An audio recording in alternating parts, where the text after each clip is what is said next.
Buenas noches, comunidad. Mi nombre es Dr. Fernando Castillo. Tengo 38 años y soy cirujano general. Llevo 15 años operando. He visto de todo.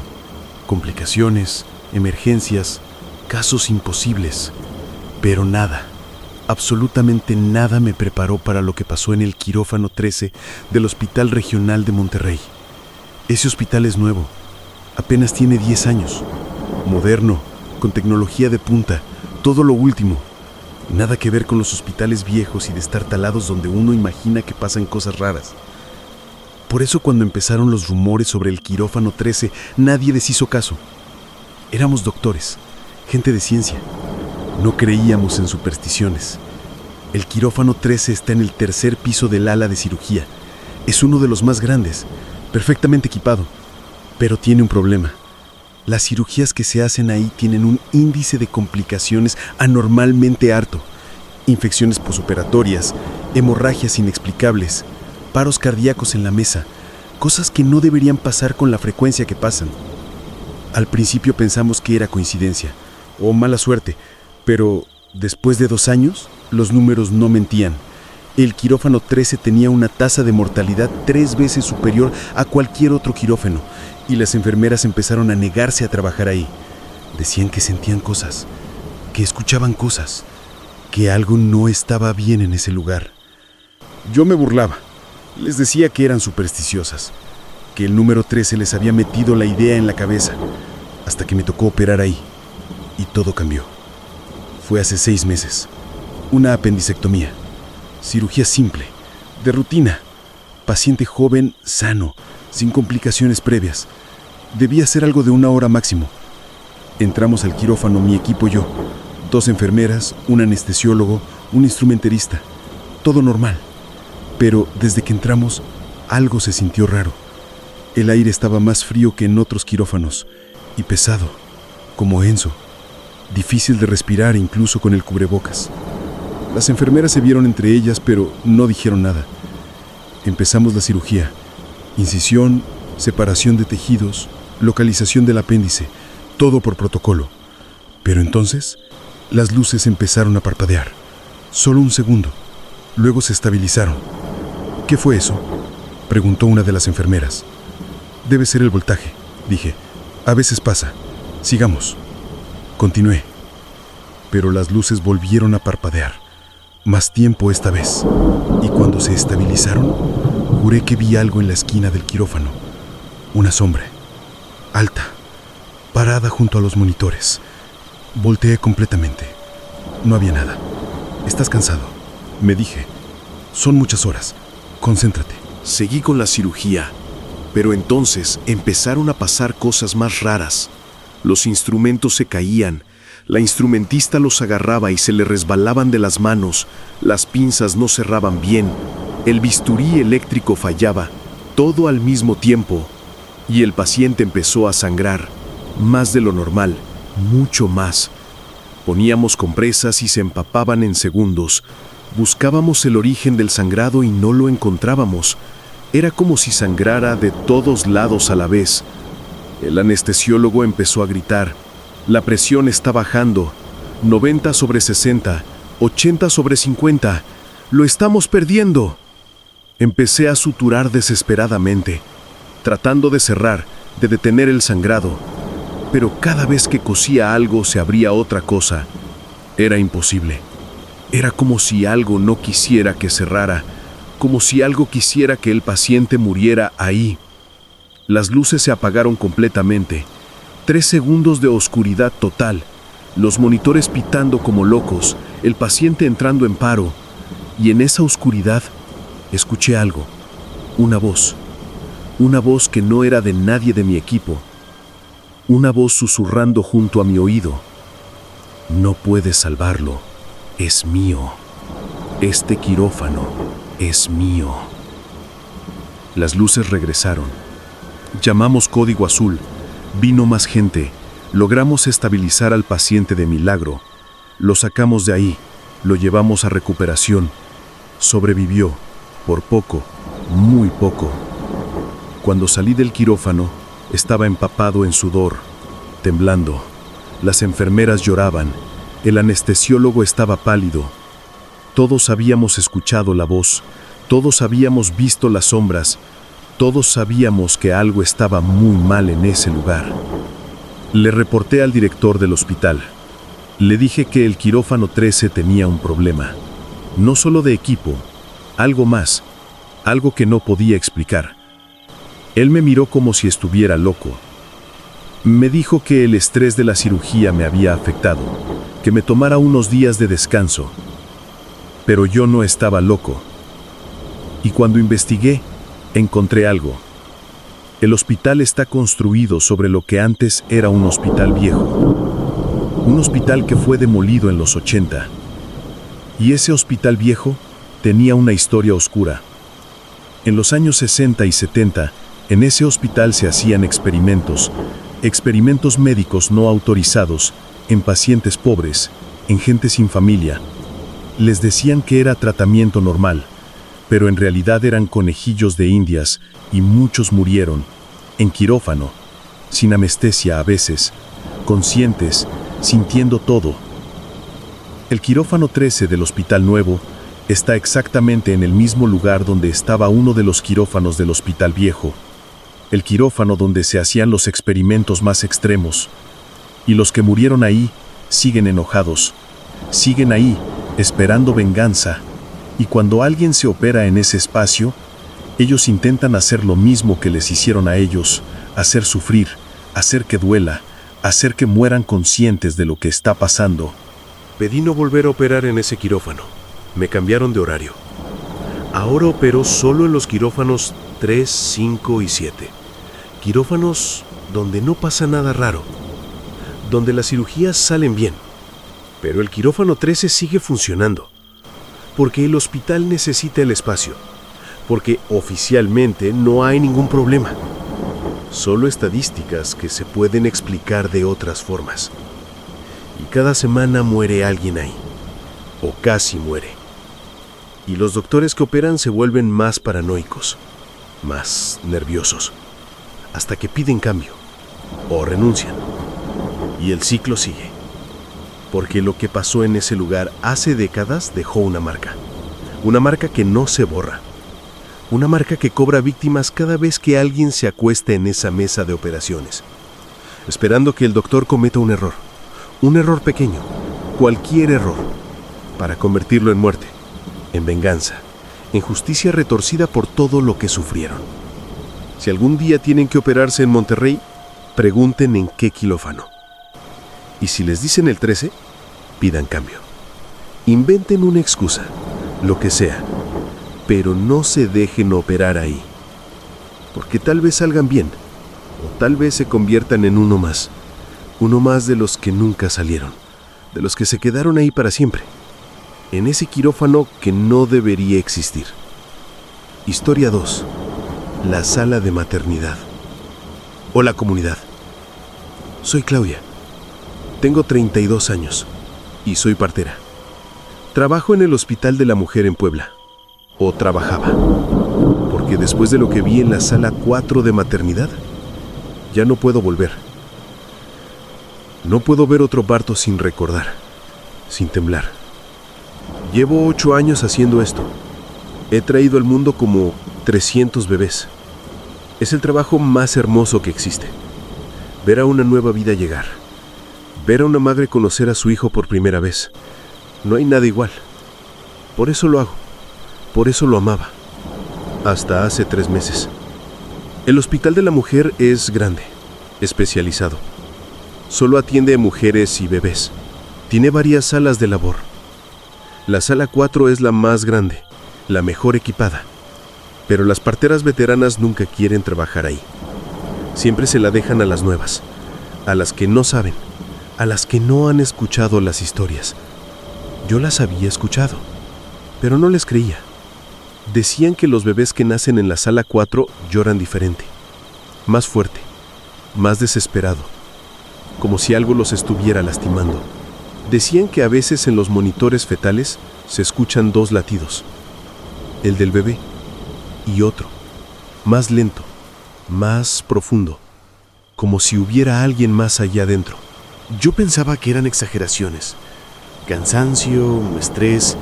Este trabajo es demandante. Te hace ver cosas que no están. O eso me decía. Me equivoqué. Hace 3 meses me asignaron un parto en la sala 4. Era de madrugada, turno nocturno. Una mujer primeriza. Se llamaba Ana. Tenía 24 años. Embarazo normal, sin complicaciones. Todo indicaba un parto natural sin problemas. Ana llegó con contracciones fuertes, su esposo con ella. Nerviosos pero contentos, emocionados. Iban a conocer a su primera hija, una niña. Ya le habían puesto nombre, Sofía. Instalé a Ana en la sala 4. La conecté a los monitores. Todo normal. Dilatación progresando bien. Latidos de Debré fuertes. 140 por minuto. Perfecto. Pero algo se sentía raro. El aire en la sala estaba frío. Mucho más frío que en otras salas. Y había un olor extraño. A flores marchitas. A viejo. A hospital antiguo, aunque este edificio apenas tiene 5 años. Ana empezó a quejarse. Decía que sentía algo raro.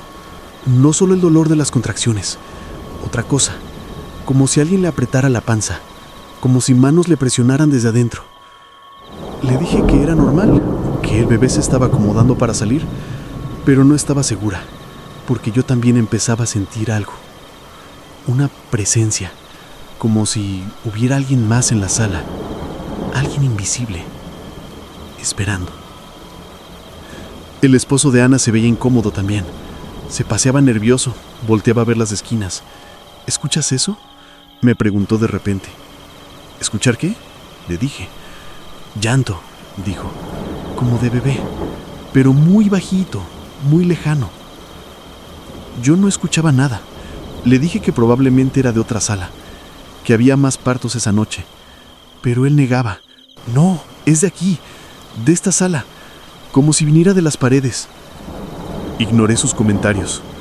Chequé a Ana, ya casi completa. El bebé estaba listo para salir. Llamé al doctor de guardia. Preparé todo. Cuando Ana empezó a pujar, todo cambió. Los monitores empezaron a fallar. El latido del bebé se veía raro en la pantalla. Subía y bajaba sin patrón. 160, 100, 180, 90. Como si algo interfiriera. Y entonces lo escuché. Un segundo latido. Lento. Profundo. Tomp. Tomp. Tomp. Y con cada latido las luces parpadeaban. Y Ana gritaba más fuerte. No solo de dolor. De terror. Gritaba que algo la jalaba. Que algo quería quedarse con su bebé. El doctor empezó a preocuparse. La frecuencia cardíaca del bebé estaba cayendo. Necesitamos sacar al bebé ya, dijo. Ana, puja. Puja con todo lo que tengas. Ana pujaba, pero era como si algo jalara al bebé hacia adentro. Como si algo no quisiera que saliera. Tuvimos que usar forceps. Fue horrible. El bebé no salía, no salía, no salía. Y entonces, de repente, salió. Un jalón fuerte, como si algo finalmente lo soltara. El bebé nació. Una niña, perfecta, pero no lloraba, no respiraba. Estaba azul. Código azul. Reanimación neonatal. 2 minutos que se sintieron eternos. Y finalmente, un llanto. El bebé empezó a llorar. Un llanto fuerte, desesperado, como si la hubieran lastimado, como si la hubieran arrancado de algún lugar. La limpiamos, la checamos. Estaba bien, completamente sana. Pero algo en sus ojos, algo en la forma en que miraba, como si hubiera visto algo que un bebé recién nacido no debería poder ver. Ana la abrazó llorando, agradeciéndonos, pensando que todo había salido bien. Pero yo sabía que no, porque cuando la estaba limpiando, vi algo. Marcas en el cuerpocito del bebé, marcas rojas, como de dedos, como si alguien la hubiera agarrado fuerte, tratando de detenerla, de no dejarla salir. Las marcas desaparecieron en minutos, pero yo las vi y sé lo que significan. Esa noche, después del parto, me quedé a terminar el papeleo. Eran como las 5 de la mañana. El hospital estaba silencioso. Iba saliendo de la sala 4 cuando lo escuché. Claramente, llanto. Llanto de bebé. Venía de adentro de la sala, pero la sala estaba vacía. Ya habían trasladado a Ana y a su bebé a recuperación. Abrí la puerta. La sala estaba oscura, vacía, pero el llanto continuaba. Y entonces lo vi. En la esquina, una cuna vieja de esas que ya no se usan. Y adentro algo se movía, algo envuelto en sábanas viejas, llorando sin parar. Me acerqué, no sé por qué. Debía haberme ido, pero algo me jalaba. Necesitaba ver, necesitaba saber. Llegué a la cuna, levanté la sábana y lo que vi me hizo gritar. No era un bebé, no era nada que debería existir. Era algo a medio formar, algo que alguna vez iba a ser bebé, pero nunca lo logró, con ojos que no deberían estar ahí, con boca abierta en un grito silencioso. La luz se encendió. Volteé. Una enfermera vieja estaba en la puerta, alguien que nunca había visto antes. Me miró con tristeza. ¿Ahora lo ves?, dijo. ¿Ahora entiendes por qué no queremos trabajar aquí? Esa sala está maldita. Hace 20 años una partera hizo algo horrible. Mató a bebés, bebés no deseados, bebés que las madres no querían. Los mataba antes de que nacieran o justo después y los escondía. Nadie supo durante años, hasta que la descubrieron. Se suicidó antes del juicio. Pero los bebés se quedaron, los que mató, los que nunca vivieron. Están atrapados en esa sala, esperando nacer, esperando vivir, y cuando hay un parto ahí, intentan tomar el lugar del bebé nuevo. Intentan nacer en vez de él. Por eso los partos son tan difíciles, por eso los bebés lloran así. Volteé hacia la cuna. Ya no había nada, solo la cuna vacía, vieja, oxidada. ¿Cuántos hay?, pregunté con la voz quebrada. La enfermera suspiró. No lo sé. Ella mató a muchos. Tal vez 20, tal vez más. Y todos están aquí, esperando. Siempre esperando. Renuncié esa misma semana. No pude volver. Cada vez que veo un bebé ahora, me pregunto, ¿y si no es el bebé correcto? ¿Y si algo se quedó adentro? ¿Y si algo salió que no debería haber salido? La niña de Ana, Sofía, está bien. Tiene 3 meses. Está sana. Crece normal. Pero a veces su mamá me manda fotos.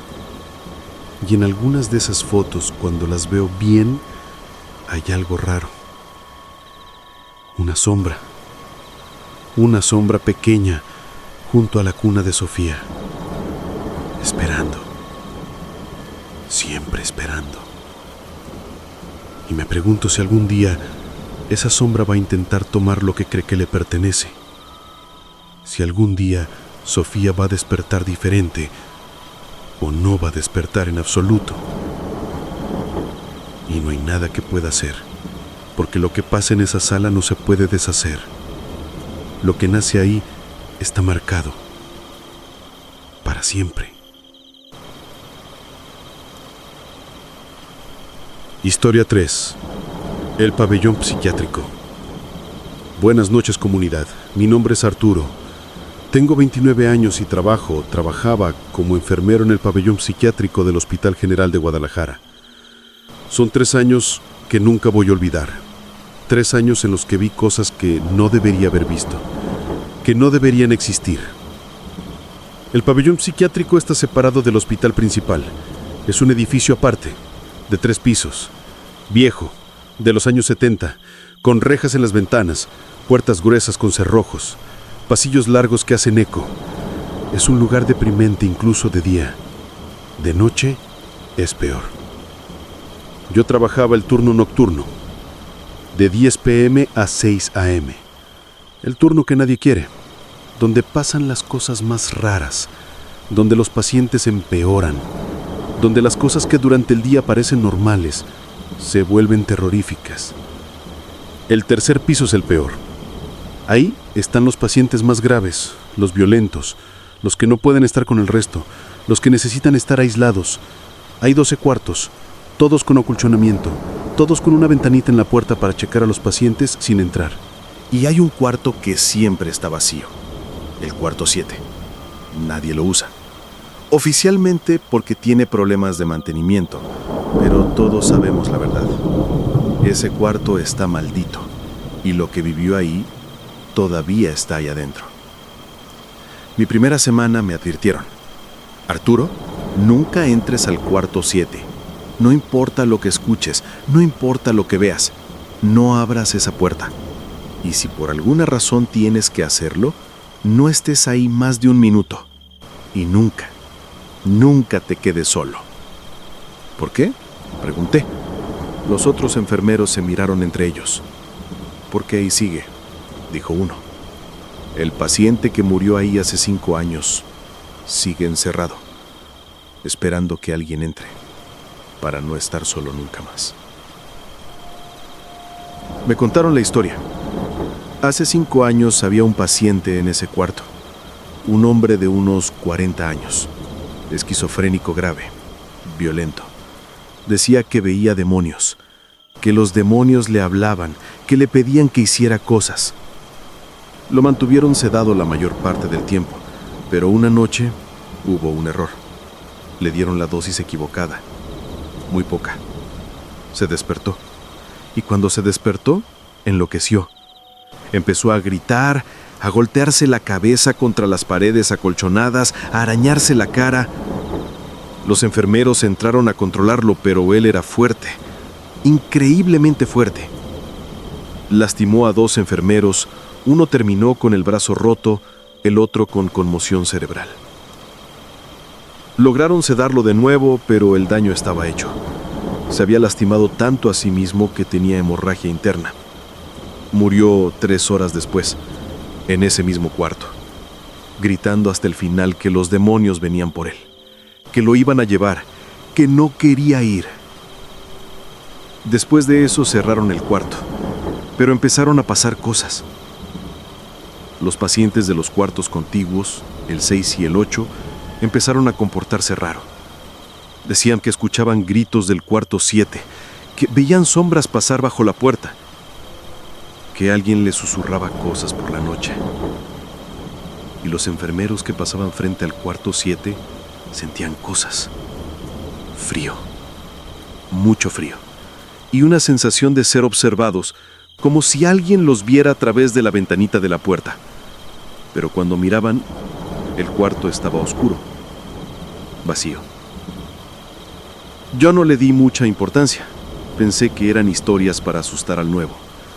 Hasta mi tercera semana, cuando me tocó hacer ronda solo. Eran las 3 de la mañana. El tercer piso estaba en silencio. Todos los pacientes dormidos. O eso pensaba.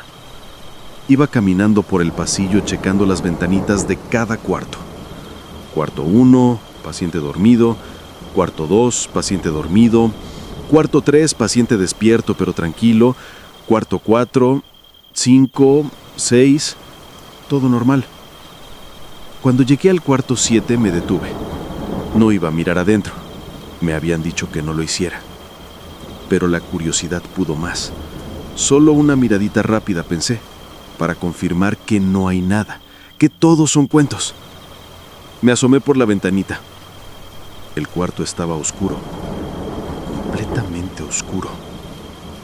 No se veía nada, solo oscuridad. Iba a seguir cuando vi algo, un movimiento. En el fondo del cuarto, algo se movió en la oscuridad, algo grande. Me quedé paralizado, mirando, y entonces eso, lo que fuera, se acercó a la ventanita, rápido, y vi un rostro, presionado contra el vidrio desde adentro, un rostro pálido, demacrado, con ojos completamente negros y una sonrisa demasiado amplia, imposible. Grité, retrocedí, tropecé y caí. Cuando me levanté y volví a mirar, no había nada, solo oscuridad. Pero escuché algo, desde dentro del cuarto, una voz, rasposa, desesperada. «Déjame salir, por favor. Tengo frío. Tengo miedo. Los demonios todavía están aquí. No me dejan ir. Déjame salir». Corrí hasta la estación de enfermeras y no volví al tercer piso hasta que llegó mi relevo. Le conté a los otros enfermeros. No se sorprendieron. Asintieron. «Ya lo viste», dijeron. «Ya te marcó. Ahora va a intentar que lo saques. Va a intentar convencerte. Va a usar tu compasión contra ti. No lo hagas. No importa lo que diga. No importa cuánto suplique. No abras esa puerta». Pero cada noche que trabajaba lo escuchaba. Sus súplicas, sus gritos, cada vez más fuertes, más desesperados. Y empecé a verlo en otros lados también, reflejado en las ventanas, de pie al final del pasillo, siguiéndome con esos ojos negros. Los pacientes también lo notaron. Empezaron a empeorar, especialmente los del tercer piso. Se volvieron más violentos, más paranoicos. Decían que el hombre del cuarto 7 les hablaba, que les decía que lo liberaran, que si lo liberaban, él los ayudaría, les enseñaría a escapar.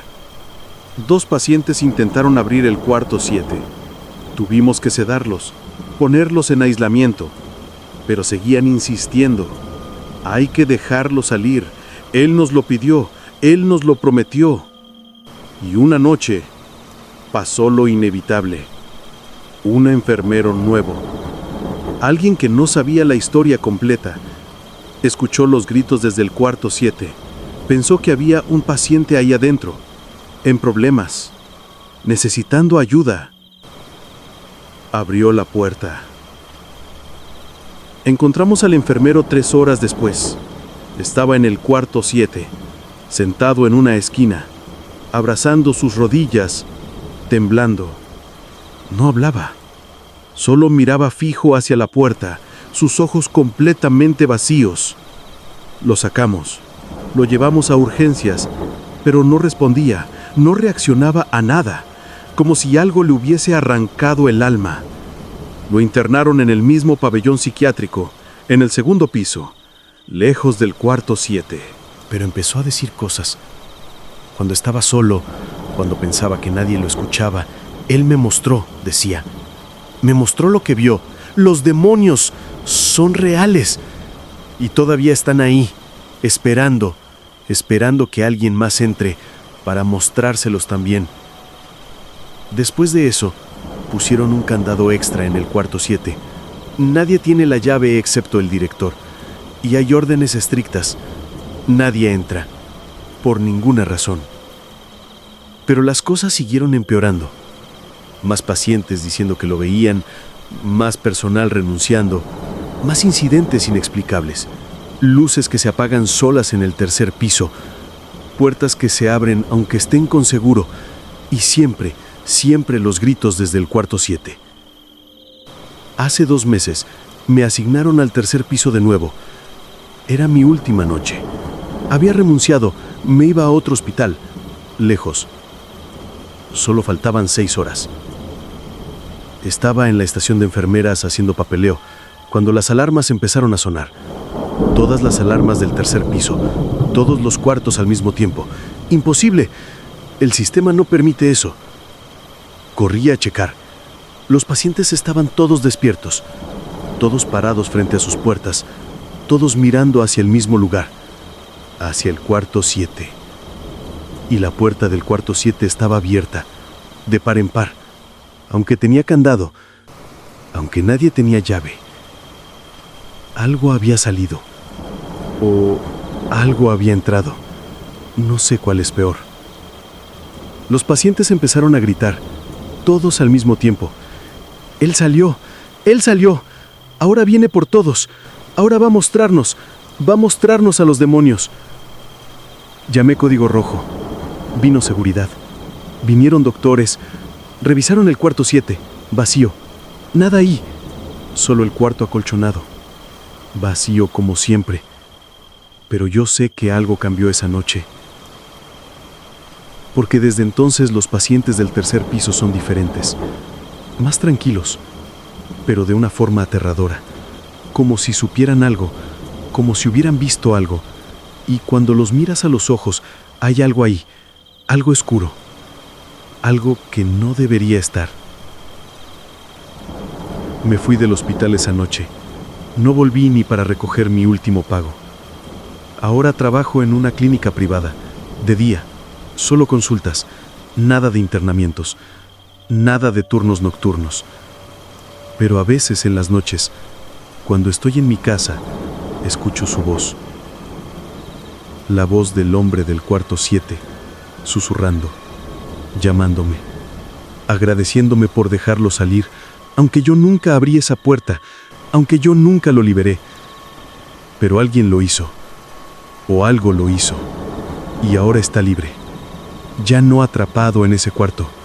Ahora puede ir a cualquier lado, seguir a cualquiera. Y creo que me eligió a mí, porque fui el primero que realmente lo vio, el primero que miró a través de esa ventana.